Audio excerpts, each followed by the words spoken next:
And one of the highest altitude wetland siya dito sa South Korea. Sa atin sa ibang probinsya sa Pilipinas may mga history ng ganon. Kapag pupunta kayo dito, itong side, yung magandang pang picturean. Ano ba siya? Innisfree ba siya or parang osulo? Kada yung maasim ang gusto nyo is nasa ilalim. Hello guys! I'm back again with another vlog and now isang panibagong araw na naman po ng pag-explore dito sa Jeju Island. So now tayo po ay magtutour. So nagbook po tayo ng tour, yung link ilalagay ko sa ibaba if ever you want to book it. And also ito pong tour na to is Southwest Jeju Essentials na tinatawag, which is pupuntahan natin yung Hallasan and signature highlights nila dito. So iisa-isahin ko sa inyo para malaman nyo ahead of time syempre kung ano yung itinerary. So first pupuntahan natin, ilalagay ko dito sa screen yung itinerary: Mount Hallasan 1100 altitude wetland, Camellia Hill Botanical Garden, Chonjeon Waterfall, Manam Garden Jeju, Osulok Tea Museum, which is andyan yung kanilang famous na tea plantation, and also Innisfree, and Songkasan Mountain, Sanyang Kyunkot, and also kung saan tayo idadrop later sa Dongmun Market. And pupuntahan natin mamaya ang oldest na gumagawa ng hotok, diba? So ngayon, let's go! Ang meeting place po or ang pick up point is doon sa Ocean Suites. So ayun lang siya. Doon lang siya sa ating tinuluyan before, kaya super dali lang and easy access for us. Let's go! Ayan, bali nilalakad lang natin tong area na to. So parang for me, it's giving, alam niyo yung Baywalk sa atin sa Pilipinas, ganun siya. In front lang ng ocean. And ito ang ating hotel, ang Hotel Whistle Lark. And katabi niya yung Regent Marine, the Blue. May pala ditong BBQ chicken, no? Pwede tayo dyan kumain tonight. Yan, sa park na yan. And also, meron din itong isang area na kung saan kapag ka summer part dito, nagpa-perform yung mga tao. Pero recently, wala tayong nakikita. Siguro dahil winter. And ayun yung Ocean Suites. Diyan tayo pupunta. So since andito na tayo, mag-TikTok na tayo, no? So ilalagay ko dito sa social media, yung mga social media handles natin, yung tatlo: Facebook, Instagram, and TikTok. I-follow niyo po ako doon if ever kung hindi niyo pa po ako napapollow. So meron ako pinapractice kagabi. Lean on yung pangalan niya. Yan. Kayo lang natin tagagawin, ha?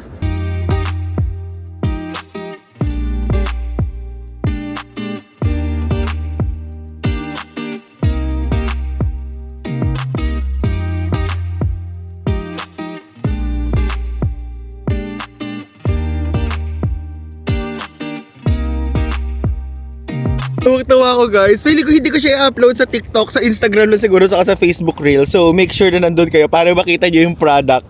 Nakakaya. Let's go na dun sa Ocean Suites. And since maaga pa, hindi tayo magbe-breakfast of course. So mamaya na lang tayong tanghali kumain. Hindi ko alam kung saan tayo i-stop nito. And hindi ko sure kung same tour yung nabook natin before at ngayon. Pero I'm really sure Korean resto naman mamaya. Alam nyo, dito sa area na to, magandang magstay if ever kung mahilig kayo mag-plane watching. Nakikita nyo yan? If I'm not mistaken, Asiana yan. So dito sa Tapdong Square, guys, ay bawal po mangisda. Bawal mangisda dito, bawal magkalat, bawal kumain ng pagkain, and also bawal uminom ng alak. At syempre manigarilyo. Just in case lang naman, kung meron nagbabalak sa inyo mag-vape at least, bawal po dito yan. Wala nalaman na may BBQ chicken dito talaga. Kasi lagi tayong sa likod, lagi tayong sa likod dumadaan. Alam nyo guys, share ko lang din sa inyo, hindi ko alam kung nabanggit ko to sa mga previous vlogs. Bakal siya. Pero alam nyo, itong Jeju parang iba iba yung super favorite kay Jeju and even Busan. Pero favorite ko din naman yung Seoul. Pero if you will ask me to choose two, Jeju at Busan ang pipiliin ko, guys. Hindi ko alam kung bakit. Kasi basta ang ganda talaga. Don't skip Jeju if ever. Or pwede din namang ito puntahan nyo agad-agad, ganun. Kasi visa free naman tayo dito. Okay. So no drone zone din pala dito. Ayan, at least, di ba, nalaman natin. Na para bang may drone ka, Ivan, kung makapagsalita ka. Diba? Kaya natin kung i-install dito na app maliban sa Kakao Talk. So ano to? GCOO. And this one, ano ba tong? Mbigo. So try natin mag-install na lang ng Kakao kasi parang mas ito yung alam natin. Ay, may scooter din.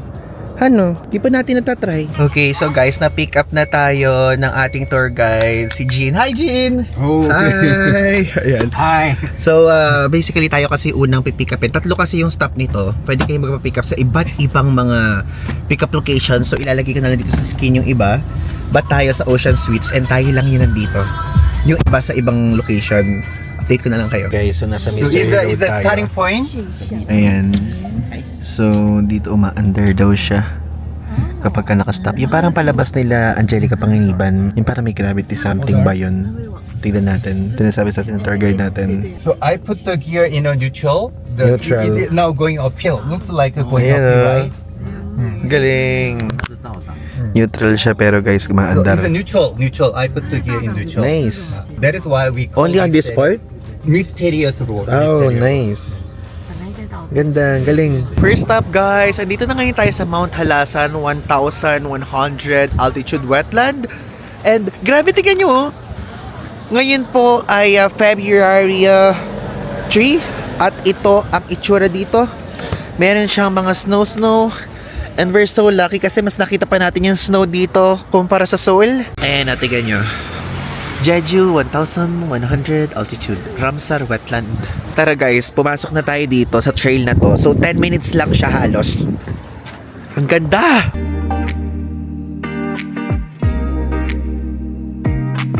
Ito yung itsura yun. Ang kapal ng snow.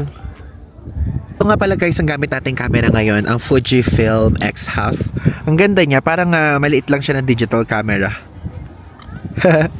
Cute. Ito guys, kaya ang pangalan niya is 1,100 kasi 1,100 meters above sea level to. And one of the highest altitude wetland siya dito sa South Korea. And actually, naturally siya na-form because of the poor drainage system dito and also sa mga volcanic activities. Ang ganda pala dito kapag winter guys. Iba yung vibe na binibigay niya talaga. Oh. Medyo madami lang tao guys. At kaya yan. Guys, ang bait ng tour guide natin na si Zin. Zin pala, Jin ako ng Jin. BTS! So, dito, pinicture niya tayo. Papakita ko sa inyo mga photos natin ha. Ipa-plug ko right after this clip.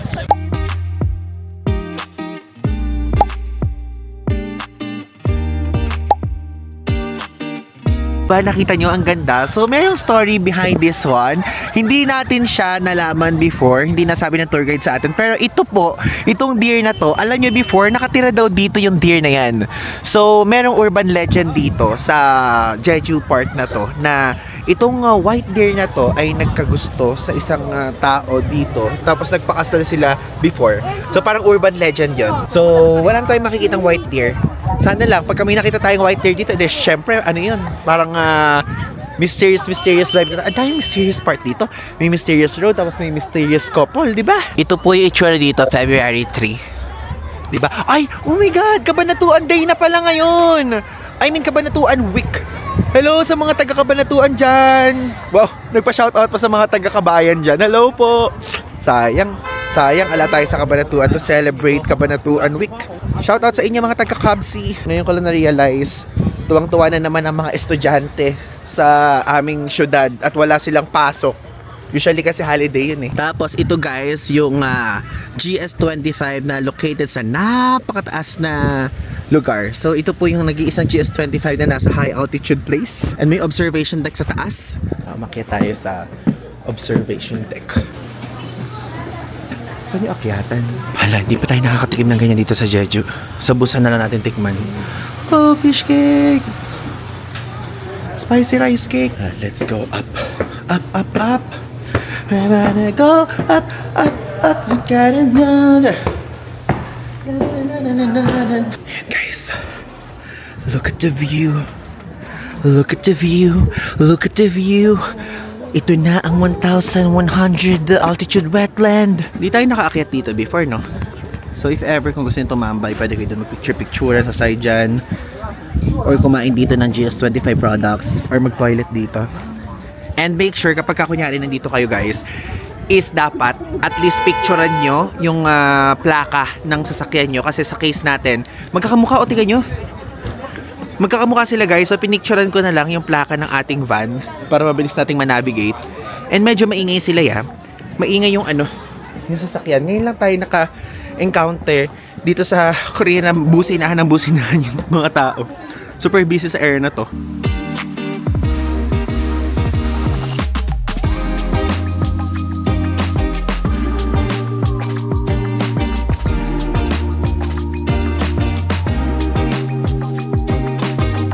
Tingnan nyo, meron din dito mga facts about the wetland. So, ito yung mga snow, spring, Summer, autumn, iba-ibang panahon. Maganda din magpunta dito ng autumn. This one. Ito yung itsura na nagpunta tayo before. Ayan na, yung ating guide. Hi! You wanna go inside? Yeah, it's okay. I'll just wait for them here. So have you seen the two Taiwanese guys? They are only the person I couldn't find out. I'm sorry, I You don't know. did. I went there Oh, okay, upstairs. Thank you. Diba? Galing na ng I accent already natin. opened the door. Yeah. Okay. Anytime you can. Yeah, thank you. Pwede pa, grabe guys. Parang pag kami kausap tayo ba, okay, thank you. Parang yung accent natin, kakaiba na din. Parang, para bang ang tagal-tagal natin nag-i-English na, no? Oh, like that. Yeah, they just like this. So people here love tangerine. Much. Because the tangerine, Jeju is only the place where tangerine. Yeah. And guys, Zin told me that he went multiple times in the Philippines, right? Yeah, a lot. He went to Baguio, Tagaytay, Tagaytay, Manila, the Paksanga waterfall. Pagsanhan. Manila as well, Manila. Yeah. And Makati area, they are really. Oh, Makati area. Yeah, really. That's the place where I am currently staying. Oh, you are really rich people. No. So Makati area is more. No. commercial area, I'm just right? renting a place. I don't own. Because Anyway, it's a really commercial area, really expensive. I mean, the housing there is expensive, right? because Makati is near in our airport, Naiya. It's very near. Lagi siya doon. And because Zin told me that in the Philippines, most of the Koreans are studying English, right? In Baguio or in Cebu? Baguio probably, because Cebu known for like for the tourists, Tourist. but Baguio normally, because Baguio is the weather is seems to be really right for Korean people, right? Yeah. Not that humid, so Yeah, because every time I'm in Cebu and even in Boracay, there's a lot of Koreans. but A lot. recently the inflation Filipinos are really going up, right? So living cost is getting expensive. Yeah. So probably Korean people try to find another the plan B place Plan B. because a little bit expensive. In the Philippines? Yeah, Philippines. Where? In Baguio? I mean the to study the English is the living cost is English. Baguio and then the Oo. Guys, the- nagmamahal na daw sa some Pilipinas. Yeah. I live in the northern part. yeah, then how can That's my hometown in the northern part of the Philippines, but I'm staying now in Makati because of where I'm currently traveling a lot. Okay guys, next stop. Andito ngayon tayo sa Jusang Jolly area. Naalala nyo to? Ito yung sinasabi natin noong una na nagbabalance. If ever kung meron kayo mga nakita mga stones, pwede nyo i-balance. And ang paniniwala dyan is kapag ka daw kunyari na-balance nyo, matutupad yung wish nyo. Kaya lang before wala tayong ginawang ganun. Mag-try tayo mamaya kung meron tayong makakukuha mga stones. Tulad lang din siya doon sa sa Japan. 'Di ba sa Japan ganun din kapag ka meron mga ganyang stone babalansehin tapos patutupad yung wish. Nakalimutan ko na kung saan dito yung kay Hazel saka kay Maki pero may binalance sila dyan eh. Punta tayo dito sa observation deck. This one is the best.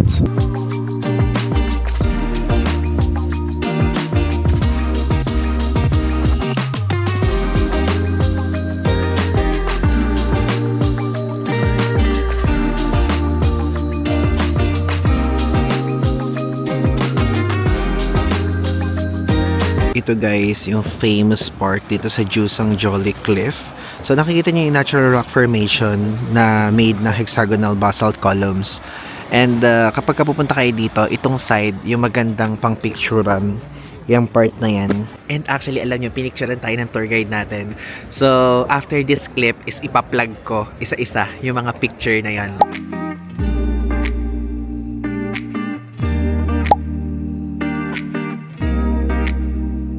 Ito yung sinasabi ko sa inyo mga rock formation na dapat babalansehin nyo.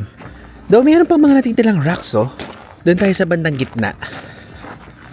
Mag-try tayo. Tayo ng maliliit lang. Ito. Itong apat lang na to yung balansehin natin.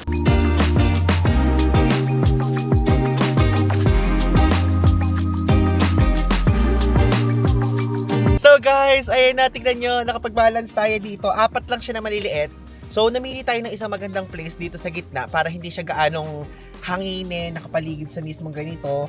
And also, if ever kapag magaganito kayo, make sure lang na sa gitna na lang kayo mag-balance.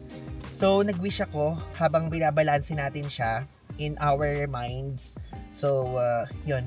Bye-bye. So guys, may ina-explain si Zin sa atin. Na-explain ka after niya. So ito daw, mismong statue na to, ayan, nakikita nyo. Hugis ano siya guys? Hugis penis. Hugis titi. So, ganyan ang hugis niya. So, actually, ngayon lang ako nagsasabi ng ganyan dito sa vlog natin. Pero ganun talaga yung itsura at ganun talaga yung hugis niya na sinasabi din ni Zin. And before, ang paniniwala daw dito, baka hindi lang before, baka hanggang ngayon, yung mga babae daw, kapag ka kunyari gustong maging pregnant, is ito daw, nirarab lang daw to. Kapag ka nirab nyo to, is mape-pregnant na kayo. Kaya kung kayo gusto nyo ma-pregnant, ayan, irab-rab nyo lang yan. Andito ngayon tayo guys sa Chonjeon Falls. Let's go. Ganda din dito, oh. May mga bula-bulaklak na din kahit winter. Tingnan niyo, may mga nakalagay dito. Beware of snakes. Pero for sure, winter ngayon, wala sila dyan. Pag summer, naglalabasan yung ganyan. Ang bango dito. Alam niyo kung tatanungin niyo ako kung ano yung amoy niya. Ang amoy niya is yung parang biniyak na buko tapos yung laman ng buko. Ganun yung naaamoy ko.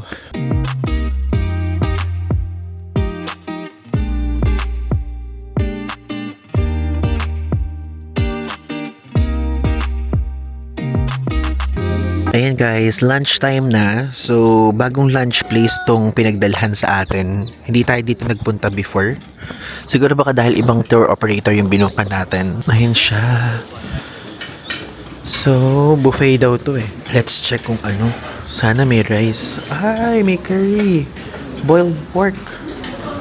Soup.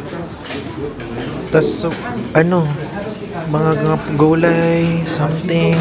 Ay, dilis. Nice.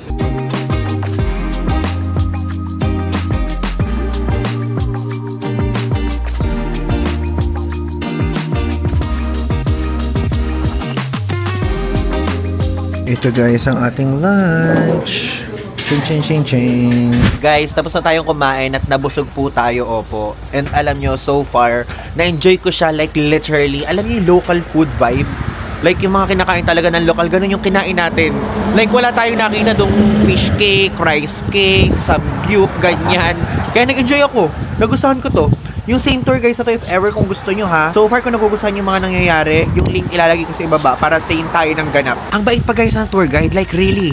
Ayun na siya si Zin. And if ever, pwede kayong mag-request sa WhatsApp kapag message na kayo ng operator. Tignan nyo guys, pinost ko na sa Instagram account natin yung pinilm natin kanina. Please support nyo naman. Kung sakaling nandito kayo sa part na to, pumunta kayo sa Instagram, support me there. Nakakahiyang sumayaw, pero tinatry natin, di ba? Ganyan tayo no elementary. Guys, next stop na. This is Tanyangkun Ongot. It's very hard to pronounce. That's why I asked you to Yeah, pronounce it. also this place is related to the witch. Witch? So, witch, yeah. You can see that over there. You can see like that kind of a house is a little bit the spooky and, vibe. Spooky vibe. Guys, connected daw to sa witch sa kanila. Ang dami din talagang pinatutunayan ito si Jeju. Oh, Witchy Village. There's a rituals? Yeah. Or the doll? You know that? There's no doll. Ito guys, the Witchy Village. It's our first time here. Tingnan natin yung itsura. Sabi ko gano'n, meron ba dito mga, alam niyo parang tinutusok-tusok ng mga witch sa atin. Pangkukulang pala yun, di pala witch. Hala, ba't puro mga pagkain naman nakikita natin dito? Tangerine. Tanan! Wow. Pinocchio. Because I know the dog inside. Ah, there's dog. Yeah, because There's dog. Guys, mag-ingat kayo. May dog pala dyan. Diyos ko, buti na hindi tayo lumapit. Baka nagtatalon tayo ngayon. So, there's like this. Parang nasa New Zealand.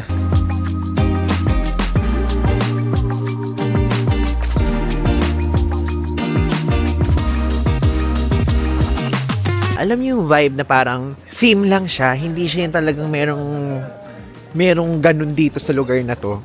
Akala ko is parang merong mga mangkukulan dito, may mga witch, ganyan. Hindi naman pala ganun. Disclaimer na, kinakailangan ng pangmalakasang lakaran dito. So, after kumain kanina ng lunch, tutunawin nyo. Ah, meron ding open air dito. Parang Pasko-Pasko pa, oh. Can we enter? Sige. Hindi mo siguro masisira, ano?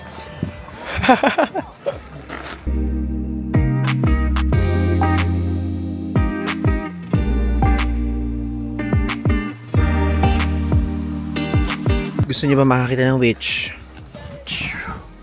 Ganun kabilis. Bulaga. Witch agad. Tingnan niyo guys, meron ditong train track. Ayan. So, parang may illusion doon na pataas siya. So, ano to? Papunta ba tong Encantadia, ha? Hindi natin alam kung saan to papunta, pero grabe, full of magical mysteries.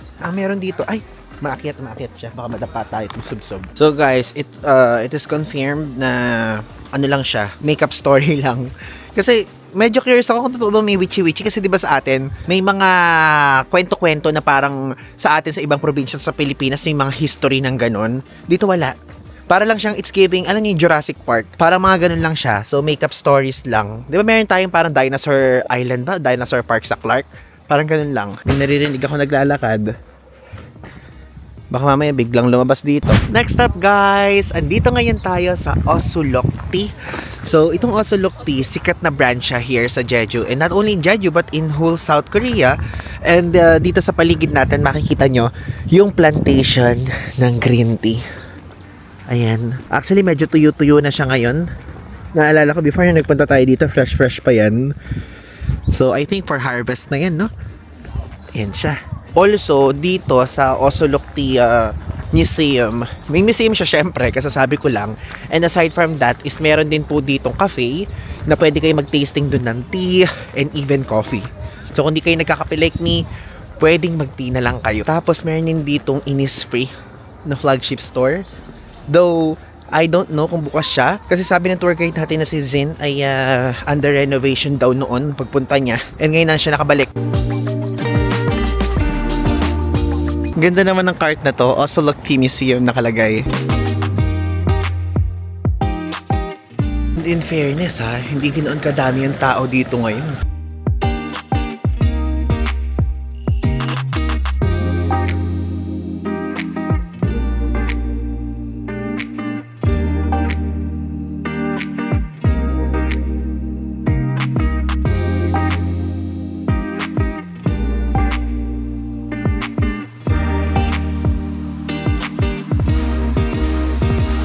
Ito guys, so if ever kung gusto niyo ng Jeju Farm Fresh na green tea, which is itong Osulok na Jeju green tea siya, hindi yung roasted, ang presyo po dito is 15,000 Korean won. So originally ang price is 18,000, discounted ng 3,000 dito. And ito naman yung presyo naman ng kanilang Jeju roasted green tea. So 15,000 din siya. Same price lang din pala. Meron din sila mga ibang binebenta dito if ever kung interested kayo. So ito gift set. So gift set siya guys na signature milk tea collection naman siya. Merong Jeju matcha milk tea, merong Earl Grey milk tea, Hojicha milk tea, and matcha oat blend. So ang presyo naman nito is 36,400. And also meron sila ditong premium matcha. If interested kayo, 10% off, 20,700. So lahat ng 5 varieties of milk tea nila, Samdeon, Earl Grey, Jeju matcha, Hojicha, and oat blend, 10,000 Korean won po. Ayan siya. Just in case na interested kayo ha. Tapos, meron din silang cold brew na tea. So, ito peach. Ito naman hibiscus, honey pear, tapos isang sunshine muscat. So, 14,000 Korean won naman yun. Ito tignan natin diba? So, ano naman to? Green tea wafer cube, 5,000 Korean won naman yung ganyan. Ito naman, matcha granola cookie. So, 9,000 Korean won naman to. So, discounted siya ng 1,000. This one naman is matcha pretzel. Grabe, lahat pala dito matcha, no? So, matcha pretzel. So, 5,000 Korean won siya. This one naman is premium cream tea waffle. So, 5,000 Korean won ang price. And this one is green tea strawberry. 13,000 Korean won. Ito guys, premium tin can cookie set. So, isang set siyang buo na ganyan na may iba't ibang flavor. So, 2, 4, 6, 7. So, 7 each flavors. So, 31,000 Korean won naman yung ganyan. If ever, kung tatanungin nyo kung ano yung flavor niyan, ito pong pink is strawberry, green tea, and this one, bagong flavor nila, peanut. Ito yung mga tinda nila yun. Puro green tea, guys. This is heaven for us. Pero kasi hindi tayo magsha-shopping eh. This one, 13,000 Korean won. Biscotti chip.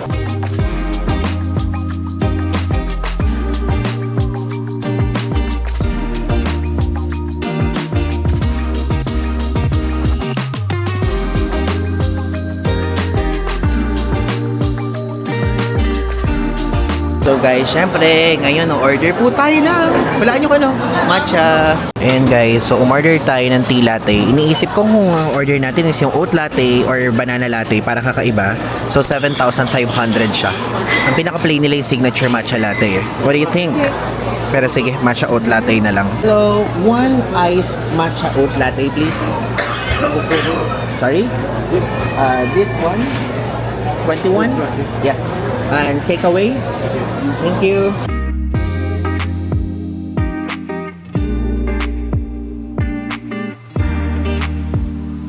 So guys, so order natin Osolok Oat Latte. Ito siya. So since dito sa loob mainit, sa labas tayo uminom. So dito tayo. Side na to. Gusto natin yung ganyan pagka malamig. So ito po ang Osolok Oat Latte. Haluin natin mabuti. Baka mamaya hindi siya masarap. Let's see. Pero syempre, wag muna natin husgahan. Ayan. So 7,500 won po ito. So kanina, kitang-kita nasa ilalim, medyo may sugar-sugar siya. Tapos oat milk sa gitna. Tapos nasa taas lang yung mismo latte.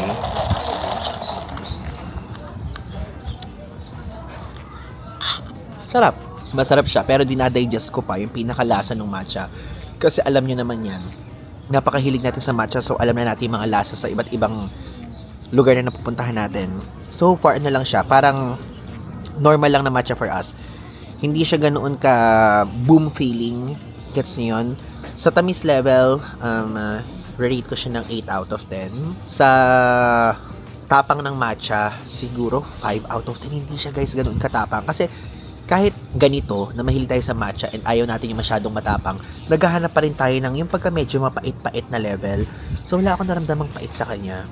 So if ever kung gusto nyo into sweeter kind of matcha kayo, this one is perfect for you. Pero kung gusto nyo yung matcha na parang may pagka-authentic yung lasa na medyo mapait-pait, ganyan, na medyo may tamis pa rin ng onte, is hindi ito yung for you. Maghanap kayo ng iba. Tamis siya eh. I mean, hindi siya super tamis, pero hindi nangingibabaw yung pagka-matcha niya for us. Mas nangingibabaw yung pagka-oat milk. Ganyan. Hi! Hello! So, yun lang. Yun lang gusto ko sabihin sa inyo. Tinitinan tayo ng mga nasa tabing table natin kasi kaano natin sila. Kasama natin sa sasakyan. Guys, unfortunately, hindi ko sa inyo mapapakita. Sarado siya. Mag-o-open pa siya February 27. February 4 pala ngayon. Ay, 3 pala. Tapos, ayun na naman, beware of snakes. Madaming snake dito sa Jeju, Sarado. Ano pa naman yan, guys? Ang ganda dyan. Dito sa Innisfree Jeju House na to. Parang engranding level, ganon. Sayang, renovation. Tignan nyo doon, guys, sa side na yan. Mayroon din doon tea plantation. Actually, dyan tayo sa side na yan, nag-video before, Ano dito? Ano meron dito? Oh, meron din naman palang binibenta dito. May under renovation. May bukas naman pala dito sa gilid. Oh, maliit lang na shop, I think. Ano ba siya? Innisfree ba siya? Or parang Osolok? Innisfree din. Innisfree din pala siya. Oh. Cake. Pakita ko sa inyo. Yan guys. Guys, na ano natin to nagamit natin siya, naubos na rin natin. Kaya lang, hindi na tayo nag-repurchase. Pero maganda din to sa mukha. If ever, kung naghahanap kayo, may maliit na version nito Malaki lang ngayon natira dito. And tingnan nyo medyo sale siya dito, 25% off. Pag nagpunta kayo sa Jeju at kung Innisfree yung brand nyo, pwede kayong kumuha. Yan. May mga ganito din. Meron din silang PDRN. Usong-uso talaga yung PDRN dito sa Korea. Ano to? Eye and lip serum. Meron din tayo nito guys, pero ibang brand. Diba? Ayan siya. Tapos ito din, ano naman to? Cicar Repair Ampule. So ito yung mga prices niya guys. Bukas pa rin naman pala, kaya lang hindi yung buong buo. 20,160 won naman to. Itong pad. This one is 30,000 won. Tapos ito naman, tignan nyo serum din naman siya. So 25,840 to. So ito yung nakakapagpag-glow daw. Hindi naman natin siya nasubukan pa. Pinakikita ko lang sa inyo yung price. Tapos ito naman yung mga pads. Usong-uso to ngayon eh. Pagka makikita nyo dito sa Olive Young, 20,160 naman to here. Ganda naman ito, color violet. Ano siya? Perfect 9 intensive cream, eye cream. Ito if ever kung set ang gusto nyo, 51,800 para matry nyo na ng lahat. So, meron din sila mga cleansing cream. Ito bubble cleanser. Buy one take one, 18,001. Ito naman 12,001. Tapos ito na may mga mask nila. So may vitamin C, may retinol na Cica Repair Ampule, and also retinol green tea PDRN. So, 2,801 naman each yan. Tignan nyo to, meron din silang travel set. Enjoy Travel 5 pieces kit. 17,001 siya. If ever, kung mahilig kayo sa hand cream, meron din silang set, 16,000. Iba-ibang scent. Merong peach cider, fluffy pink, and snowy something. Ito yung mga white shirts and snowy day. So, ganun siya guys. Kaya if ever, kung naghahanap kayo ng murang Innisfree, pwede kayo mag-check dito. Kala ko sarado siya eh. Sabi kasi ni Zin, yung tour guide natin, sarado daw. But, isang buo kasi ito talaga. So, sarado lang itong part na to. Siguro, itong munang part na to yung sinira. Tapos, isa yung nag-ooperate. So, pwede pa rin kayo magpunta kahit mga February. Finally, guys, andito na ngayon tayo sa last stop natin sa Tangerine Farm. Look, first time natin makakita ng orange na nasa puno. Na super laki. Okay, sundan natin si tour guide Zin. Tignan yung mga puno na to ng orange. Sabi sa atin dito, kapag if ever, kung gusto nyo ng basket na ganyan, 9,001 yan. Para magpitas-pitas. Tapos sa inyo na yung laman. Pero sa case natin, hindi na need. Kahit mag-picture-picture na lang tayo. Hindi din kasi natin mauubos. Sa alis na rin tayo bukas eh. So, you wanna do the experience, right? No, we need to give up. Okay. Just one of you. Then, just let me show you how to. 如果你穿的天的话 just the cut this one. And Chinese guys. Okay. Kapag ka daw yung maasim ang gusto nyo is nasa ilalim. Tapos kapag ka hindi maasim, sa taas kayo kukuha. Ganun pala yung batayan, no? Grabe, bugbog na bugbog ka na. Parang feeling ko kailangan mo na ng retinol dito para maging clear skin ka or niacinamide, no? Grabe yung acne scar mo dito. Gusto mo bigyan kita ng moisturizer na merong active ingredients na benzoyl peroxide. And also, kung ano pa man ang pang acne scar. Tingnan nyo guys, nakakatuwa. Malambot-lambot din siya. Meron mga ibang puno na kalbo-kalbo din. Tapos yung mga naguhulugan, no? Sayang naman yung mga tangerine na yan. Ay, nahanapan tayo ni Zin na madaming tangerine na tree. Already pick here. I think the in front? Better. Here? On this side? Yeah, here should be okay. Here should be okay. But no tangerine. Is but most tangerine is I think almost On this side? Ito guys, so mag-acting na lang tayo kunyari na nagpipitas tayo kasi magbabayad ng 9,001 eh. Isang basket din natin mauubos, aalis na tayo bukas, di ba?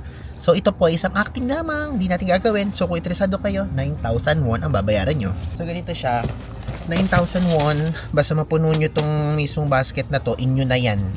Okay? So acting lang.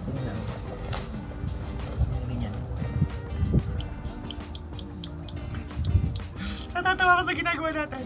Pagka dito, masarap daw. Pero kapag dito naman kayo, pipita sa baba, ito yung mga maaasim. So kung mahilig kayo sa mga maaasim dyan, dito kayo kumita sa baba. Hala, ang bigat, parang 5 kilo na to. Pwede siguro kahit ito tangkay lang. Hala, gusto ko lang ma-experience na nagpitas-pitas tayo ng leaves. So ganun siya guys. So unlimited yon, basta mapuno nyo to. Again, 9,001.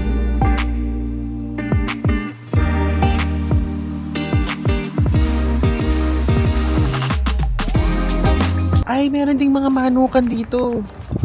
Oh, kung mahilig kayo sa manok. Hello! I love sinampalukan, alam mo yun. Super favorite ko ng sinampalukan. And also, mahilig din ako sa chicken wings, hotdog and bologna, hindi ka nag-macaroni, yo, it's like the Sony. Pero alam nyo ba guys, konting fun fact Fun fact about me, hindi ako gano'ng mahilig sa tinola. Ang daming may mahilig sa tinola, pero for me, hindi ko siya nahihiligan talaga. Pero pwede din naman kung gusto nyo naman. Pero sa mga chicken na meal or recipe, sinampalukan, yung parang apritada ba tawag doon? Apritada ba? Kaldereta? Basta yung parang ganung luto, adobong manok, mga ganun ang gusto ko. We're back na here guys sa ating hotel at inihatid tayo dito ni Zin ng ating tour guide kasi nag-iisa lang tayo at small lang naman yung group. Super nag-enjoy tayo dito sa tour na to. So umakyat na muna tayo sa ating hotel room. Kasi guys, binigyan tayo ni Zin ng tangerine. So, gusto kong i-review sa inyo yung tangerine dito sa Jeju. And also, yung nakuha natin dun sa orchard. Ayan. Ayan, malinis na ulit. Diba? Pinalinis natin ang ating hotel room. Oh, malinis na ulit. So guys, andito na ngayon tayo sa ating hotel room. And alam nyo, nagustuhan ko yung tour. Like literally, nagustuhan ko talaga siya. I highly recommend this one. Kasi dito po sa Jeju, if ever, kung wala kayong sasakyan at hindi kayo marunong mag-drive, ganyan, or solo traveler kayo, mas i-recommend ko talaga sa inyo is mag-book kayo ng tour. So if ever kung nagustuhan nyo to, yung link ilalagay ko sa ibaba. Plus, nagustuhan ko din yung service ng ating tour guide for today's video. I think nahalata nyo naman na super conversational siya, si Sir Zin Lim. So, shout out sa'yo. Sabi niya mag-subscribe daw siya sa atin, pero hindi niya tayo naintindihan for sure ngayon.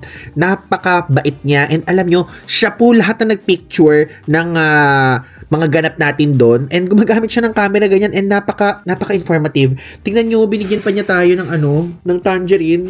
Tapos sabi niya kasi sa akin, what will you eat sa dinner daw? Sabi kong ganun. Pero meron na akong tangerine talagang dalawang nasa bulsa. Binigyan pa niya ako ng dalawa. Sabi kong ganyan, I will not eat anymore because I'm already full. During our lunch, I ate a lot. Sabi kong ganun, and that's enough for me. Di ba nga, ang ginagawa natin, kumakain tayo na madami sa lunch para konti-konti na lang makakainin natin. Ganyan. So, sinabi niya, okay, bring this. I have a tangerine filled in my home. Bring this daw. Ayan, binigyan tayo ng tangerine. Meron tayo 4 dito tuloy ngayon. Ayan. So, basically guys, kakainin natin to. And if ever kapag po same tayo ng tour, is i-request nyo siya. Promise, hindi kayo magsisisi at hindi, kumbaga parang hindi ako mapapahiya sa recommendation na to guys. Grabe. And also, ayan, kumain na tayo. Tikman natin tong tangerine na to. And masarap daw to sabi niya. So, parang ngayon lang tayo titikim ng tangerine dito sa Jeju. Kumain ba tayo nung nakaraan? Hindi ko alam. Pero super sikat po talaga dito nito. Ano ba? Yan. So, ito ang dinner natin for today's video. Ayun, natigan nyo. Ay, tangerine! Ay, ang sarap. Ang tamis. Ang sarap ng tangerine dito talaga. Tapos walang buto, seedless. Ang sarap, guys. Diba? Healthy. Fruit. Mabubusog na tayo dito sa ganito pa lang. Ang takeaway natin dito sa tour na to is ang ganda niya. And meron tayong mga pinuntahan ngayon na hindi natin pinuntahan ng mga nakaraan. Which is yung parang witchy place. Plus yung lunch place natin ngayon, mas maganda siya kasi super localized. And matitikman nyo talaga yung mga Korean food and side dishes, okay? So also, sinabi pa nga pala ni Mr. Tour Guide, si Kuya Zin Lim, ang sabi niya ganon is madalas daw siya nagtatravel sa Pilipinas. Tapos sabi niya ganon, ngayon daw medyo nagmamahal na daw sa Pilipinas yung mga pagtatravel, lalo na daw sa Palawan, sa Cebu, sa Boracay, sabi niya ganon. So nararamdaman din pala ng mga foreigners talaga yung nangyayari sa atin, and I'm hoping na sana ma-regulate ng Department of Tourism at ma-regulate ng gobyerno yung mga presyo sa pagtaas sa turismo sa Pilipinas, ng mga presyo, mapa airfare, at kahit ano pa man yan. I know some of you mag-a-agree sa akin at some of you hindi mag-a-agree, pero guys, mahal talaga. Mahal talaga mag-travel sa Pilipinas. Though merong iba, yung bababaan mo yung pagka-isosort mo, yung, may mga cheap na accommodation, pero syempre kung ipagkukumpara siya pa rin sa ibang bansa, ay nako, sana talaga ma-regulate. Yun lang ang gusto kong masabi, and I know some of you will agree. So again, the tour, yung link nasa baba, and please, kung same tayo ng tour, i-recommend nyo, i-suggest nyo doon sa WhatsApp pag message kayo na I want Zin Lim as a tour guide. Again, Ivan Digusan po. I-follow niyo po ako sa mga ibang social media platforms at tignan niyo doon yung pinost ko sa Instagram featuring Jeju na pinicture sa atin ng ating tour guide na super na-appreciate ko talaga at super nag-enjoy talaga ako. Ito yung pinaka-post. Ayan, lalagay ko dito sa screen. Support nyo naman, guys. And follow nyo ako sa mga social media platforms. At kung di pa kayo nakasubscribe, mag-subscribe na kayo dahil happy 88,000 subscribers! Again, Ivan Digusan po. So, yun lang. Thanks!